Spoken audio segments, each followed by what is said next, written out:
What's up, you guys? Welcome back to my channel. My name is Ashley. For those who are new here, hello and welcome. And for all of my returning subscribers, hey girl. So today I have my little partner here with me. She is so confused, like, what are we doing, Mom? We are going to be doing a quick wins and failures of the 2021 gardening season.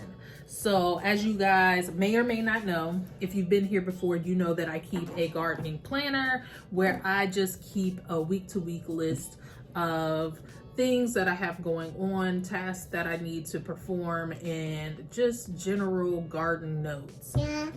So I went on ahead and just went through the weeks and just kind of jotted down some notes, some wins and some failures. So we're gonna make this real quick and fast because she's not gonna allow for me to do this very long. So starting in January and February. So the past few years I have been starting everything from seed for the most part.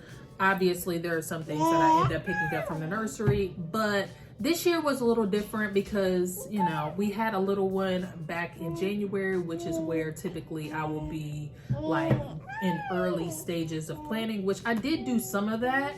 However, I was a little negligent in my watering. I did start seeds. I started mad seeds, but because I was not on a regular watering schedule, a lot of these seeds did not make it to fruition. So my wins were definitely my peppers. Even though all of them didn't make it, I did still end up with peppers, and then also some green onions, and then, you know, a few herbs did make it.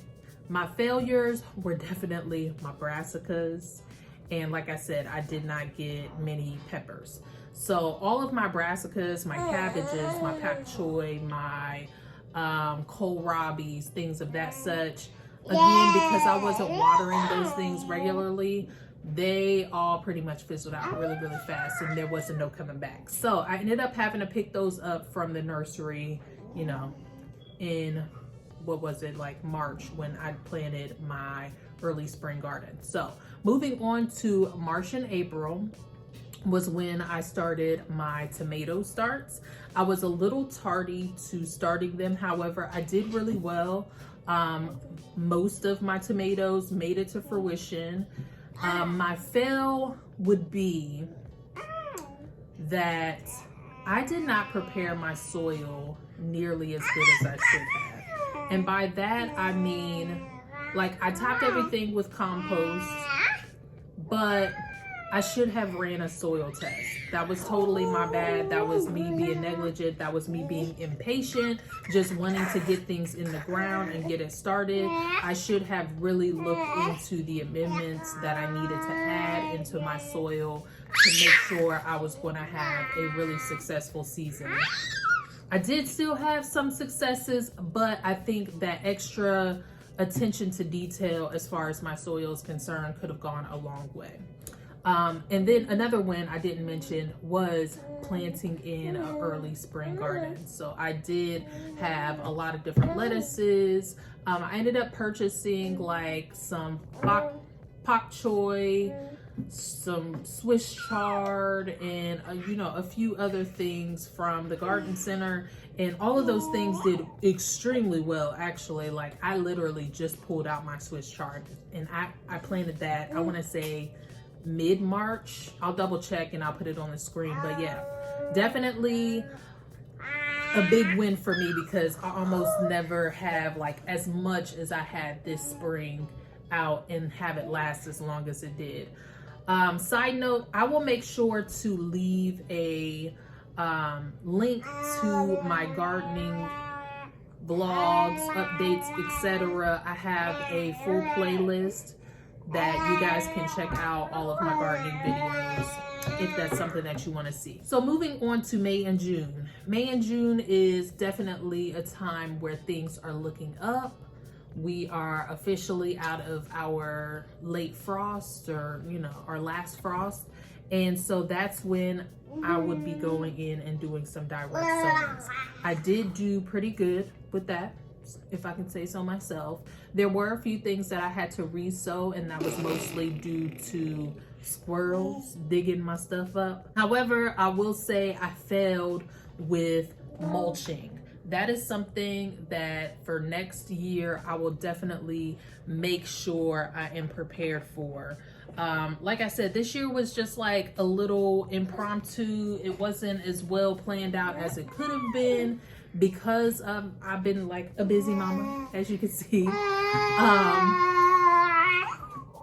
I needed to get some mulch down, and that would have helped me a whole lot with my watering, because that's one thing. Another thing that I will say, like, my soil probably really took a beating from just getting that direct sun all the time. Like, it really dried my soil out, and it really made it hard for my plants to stay well hydrated.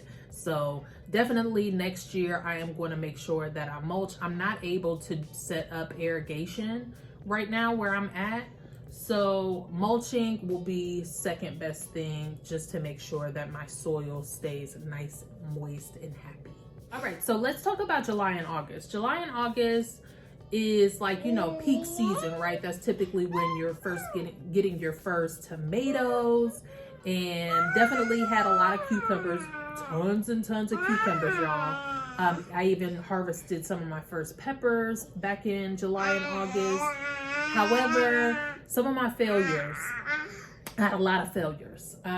Like I said, I started my tomatoes a little bit later in the, you know, the early stages of seed starting. And because of that, I really feel like they were stunted. None of my tomatoes were high producers. They overall just looked kind of spindly and frail. They just weren't giving. But again, that could be due to starting them a little bit later, and also, again, back to that soil. The soil was not giving, honey. Like, it was supposed to give way more. But I was thankful for what I did have. Like I said, it wasn't a whole lot. Cherry tomatoes always perform, hun. But as far as my bigger slicers, yeah, no, it wasn't cute. And also, I'll say, as far as pest control, your girl could have done a lot better. Where are you going? She wants to get down. I'm gonna let her down. She'll be okay. Yeah, pest control could have been a lot better. That's definitely when I noticed, like, the squash vine borer. Honey, I've never dealt with it before, but I've also never had success with squash. And that's such a weird thing to me, because I always hear about people like praising how much zucchini and squashes are, like, they grow in abundance. I've never had that experience. I don't know if I'm doing something wrong, but for the most part, like, my plant will do what, you know, needs to be done. But when it comes to actually reaping the benefits and getting the fruit, I've probably got 3 squash off of my crookneck yellow squash, and from my white scallop squash, I probably got like 2 or 3 off of there, somewhere in that range. I don't know if that's normal or not, but I was very disappointed in that. And then another failure, I would say, is reseeding for the fall crop. I definitely could have been more organized. I'm giving myself grace, but I'm sharing with you guys just what a failure could look like. For me, obviously, my hands were full. I had things going on. Gardening for this year was definitely more of a mental release and not so, you know, focused on production. It would have been nice. That would have been definitely a positive. I'm watching the squirrels outside my window. They are having a good time. But I just wish that I could have, you know, definitely reaped more benefit and definitely stayed on top of reseeding and seed starting for the fall. All right, so September and October, the winds. Listen, honey, first of all, I did really good about refreshing my beds when I decided to pull everything out that just wasn't giving anymore. Like, I made sure to really condition my soil, turn it over, even though a lot of people say no-till is the best way. For me, I feel like I needed to till things up because everything was just so dried out. Like, the soil was so spent from just getting beat by the sun all summer. So making sure I flipped all of that stuff in, turned in a lot of good compost. I ended up using a soil conditioner called Bumper Crop. And I feel like that helped my soil tremendously. Like, immediately I noticed just how fluffy and aerated everything was. I did put in some really good fertilizer. She's tearing up, y'all. Yeah, I put in a really good fertilizer, all of those things. Again, you can see all of this stuff in video if you go and check out my playlist. But I was really proud of myself. I did put in some fall crops at that same time. I ended up buying a lot of starts from the nursery again, just because, you know, it was something that I wasn't doing so good at. Starting seeds was not, you know, my strong suit this season overall, but I still got something in the ground and I still, you know, reaped some harvest from those items. Let's see, what else was a win? I decided for the first time to overwinter some peppers, and they are still downstairs in my basement under my grow lights.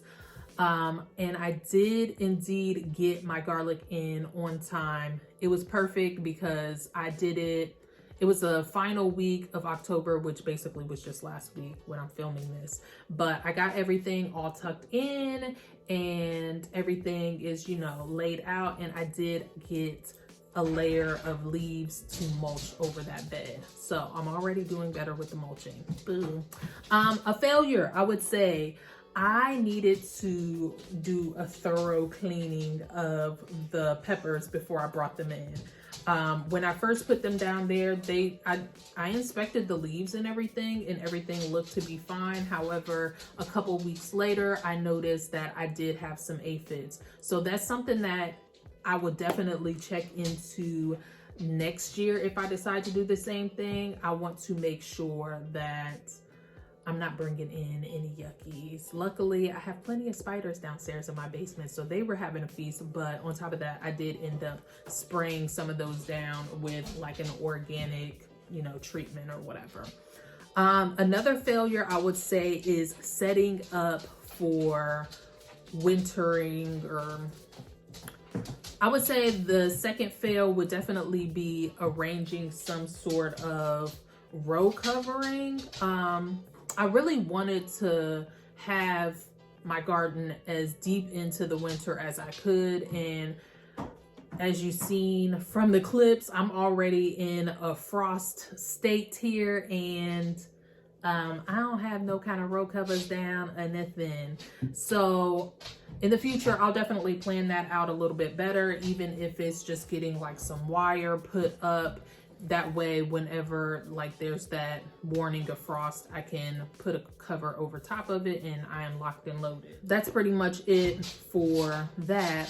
As for what's going on right now, you guys seen I still have a lot of things out in the garden. I don't know how much of that stuff is actually going to make it through this frost. We gonna see, especially since I don't have any sort of protection to go over it. That may change like next week, or this week actually. We are supposed to get some higher temps, so maybe I'll be able to go outside and put in some row coverage type situation. We'll see how it goes, but hopefully I can at least continue to get a harvest of like kales and greens, and my cabbages, hopefully they size up a little bit.